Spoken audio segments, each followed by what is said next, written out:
આણંદના પૂર્વ આરએસી કેતકી વ્યાસ સામે એસીબીની મોટી કાર્યવાહી। કેતકી વ્યાસ સામે અપ્રમાણસર મિલકતનો એસીબીમાં ગુનો દાખલ।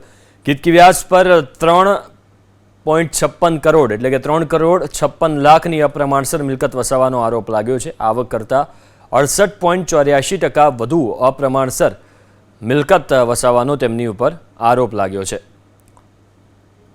તો પૂર્વ આરએસી કેતકી વ્યાસ સામે એસીબીએ આ કાર્યવાહી કરી છે અને તેમની ધરપકડ કરવામાં આવી।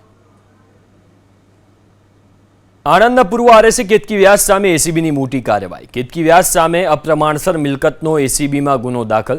કેતકી વ્યાસ પર 3.56 કરોડ એટલે કે 3 કરોડ 56 લાખની અપ્રમાણસર મિલકત વસાવવાનો આરોપ લાગ્યો છે। આવક કરતાં 68.84% વધુ અપ્રમાણસર મિલકત વસાવવાનો તેમની ઉપર આરોપ લાગ્યો છે। તો પૂર્વ આરએસી કેતકી વ્યાસ સામે એસીબીએ આ કાર્યવાહી કરી છે અને તેમની ધરપકડ કરવામાં આવી।